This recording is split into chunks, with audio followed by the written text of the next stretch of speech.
21 जून को हर साल बड़ी शान से मनाया जाने वाला इंटरनेशनल योगा डे आज भारत में ही नहीं बल्कि विदेशों में भी कई लोगों को एक स्वस्थ जीवन दे रहा है।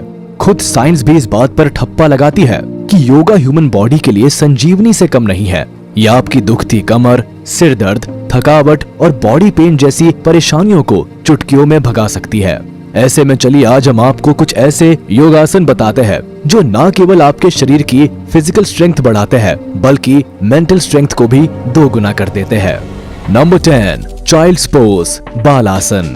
बाल आसन का नाम सुनकर इसे बच्चों का आसन मत समझ लीजिएगा, क्योंकि योग से जुड़ने वाले नए लोग इसी आसन से अपनी शुरुआत करते हैं। खास तौर पर पीठ दर्द और मांसपेशियों में दर्द से परेशान लोग इस आसन को ट्राई करते हैं।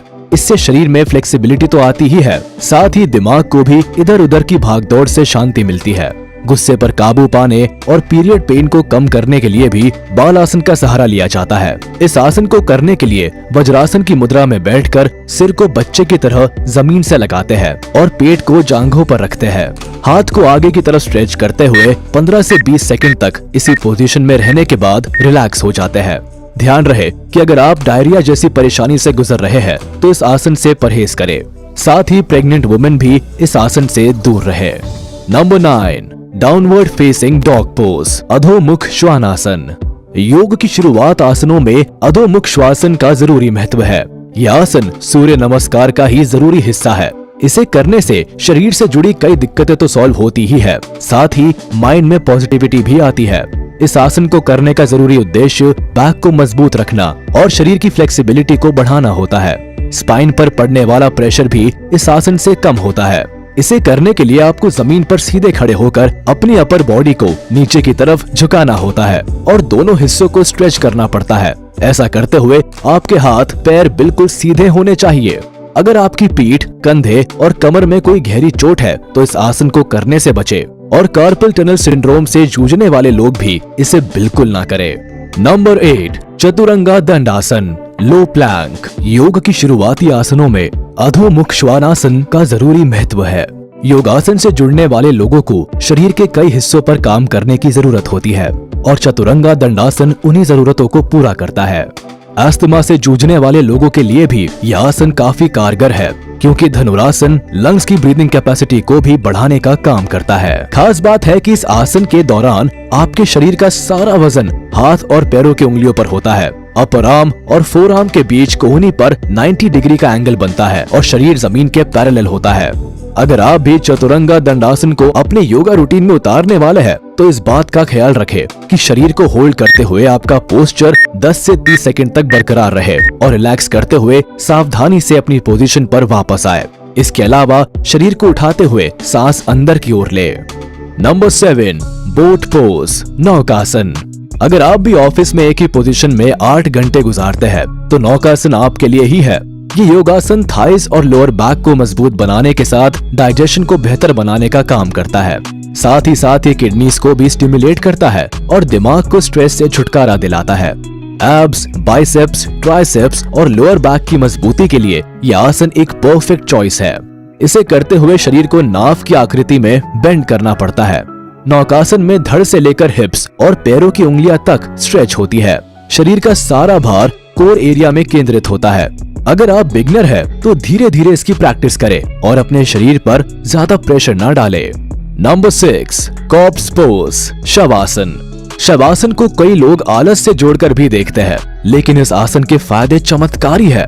यह आपके शरीर के फिजिकल और मेंटल प्रेशर को कम करने की कोशिश करता है। साथ ही साथ बॉडी को मेडिटेशन की स्थिति में ले जाता है। ऑफिस से लेकर रिलेशनशिप तक के सारे स्ट्रेस इस एक आसन से कम हो जाते हैं। साथ ही आपकी मेमोरी और फोकसिंग पावर में भी सुधार दिखाई देता है। रिसर्च बताती है कि डायबिटीज मैनेजमेंट के लिए भी शवासन काफी इफेक्टिव है। इसे करने के लिए बस शरीर को रिलैक्सिंग पोजीशन में ले जाकर ब्रीदिंग पर फोकस करना चाहिए और बस कुछ ही देर में आप रिफ्रेश फील करने लगेंगे। नंबर 5, वॉरियर पोज, वीरभद्र आसन। लोअर बॉडी के बैलेंस की बात आती है तो सबसे पहले जिक्र वीरभद्र आसन का ही आता है। यह आसन कोर की स्ट्रेंथनिंग के साथ मसल स्ट्रेचिंग के लिए भी काफी कारगर है। इसको करने से फेफड़े, पेट और शोल्डर्स की स्ट्रेचिंग होती है और कंधों को मजबूती मिलती है। साइकियाट्रिक नर्व पेन से राहत के लिए भी इस आसन का सहारा लिया जाता है।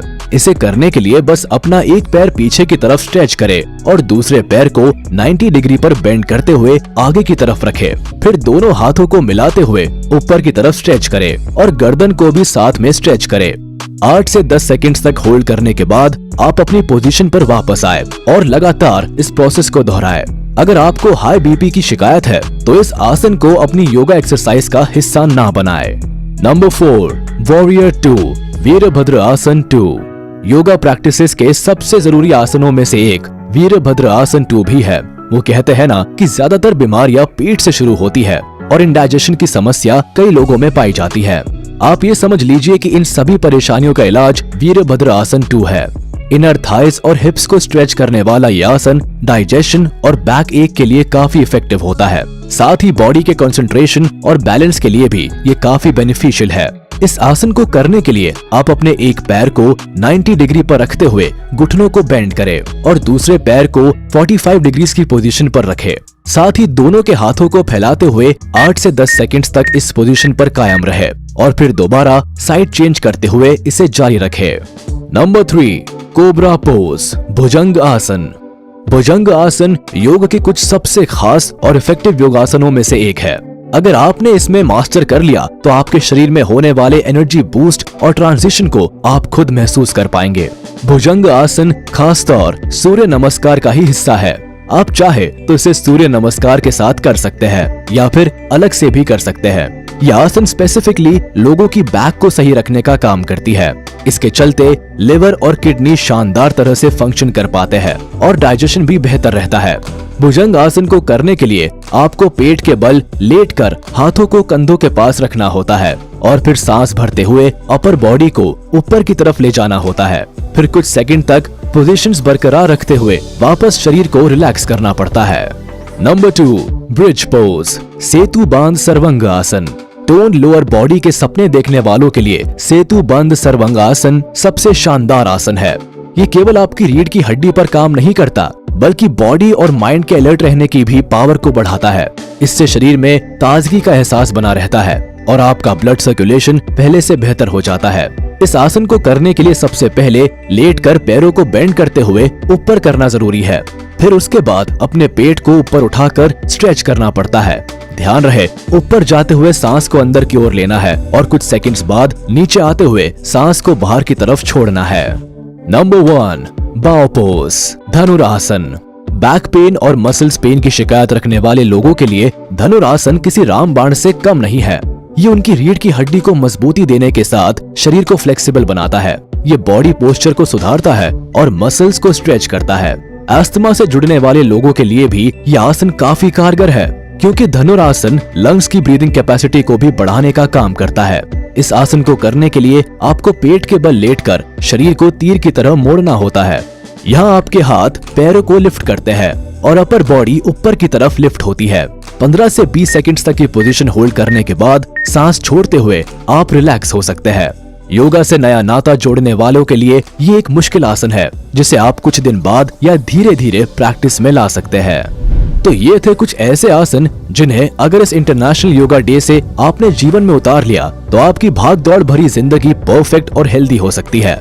दोस्तों, आप योगा से कितने जुड़े हुए हैं और कौन से आसन को रोज करते हैं, हमें कमेंट में जरूर बताएं।